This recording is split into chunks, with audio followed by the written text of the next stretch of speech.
मागणी आहे। या महाराष्ट्र सरकारने जे दोन समाजामध्ये तेढ निर्माण करण्याचं जे अबकड नावाचं भूत उभं केलेलं आहे आणि ते जे भूत जे अबकडच आहे एससी मधलं उपवर्गीकरण आहे ते तात्काळ रद्द करावं या प्रमुख मागणी घेऊन आजचा हिंगोली जिल्ह्यातला हा सगळ्यात महामोर्चा या ठिकाणी निघालेला आहे।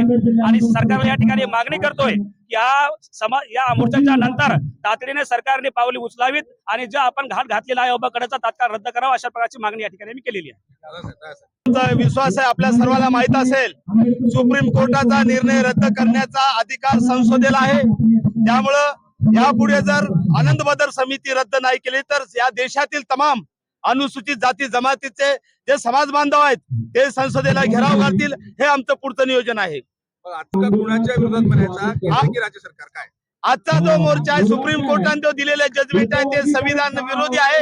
त्याच्या निषेधार्थ आहे नंबर 1 जे फडणवीस सरकारने आनंद बदरची समिती नेमली ती कायदेशीर नाही ती रद्द करण्यासाठी हा मोर्चा आयोजन केलेला आहे। आणि आजचा जो मोर्चा आहे मातंग समाजाच्या विरोधात नाही आरएसएची सुपारी घेऊन काही मातंग समाजाचे नेते बौद्ध समाजाला आरोपीच्या पिंजऱ्यात उभे करत आहेत बौद्ध समाजाला बदनाम करतायत त्यांना उत्तर देण्यासाठी आजचा मोर्चा आहे। पुन्हा एकदा प्रश्न विचारतो या मोर्चामध्ये काय भूमिका असणार? बरोबर आहे मातंग समाज आमचा लहान भाऊ म्हणून आम्ही आतापर्यंत वागलेलो आहोत परंतु मातंगातली काही मंडळी ही आरएसएस बीजेपीची गुलाम बनून राहिलेली आहे आणि ती आरएसएस बीजेपीची गुलाम जी मातंग मंडळी आहे हीच खऱ्या अर्थानं बौद्धांच्या विरोधामध्ये या ठिकाणी षडयंत्र रचत आहे। परंतु बौद्ध समाज हा मातंगाच्या विरोधामध्ये नाही आहे परंतु बौद्ध समाज जो आंबेडकरी समाज आहे जे आरएसएस वादी मातंग आहेत जे सनातनी मातंगाच्या दावणीला बांधलेले आहेत यांच्या विरोधामध्ये बौद्धांच्या तीव्र भावना आहेत। आरएसएस वादी लोकांनी लावून दिलेला आहे।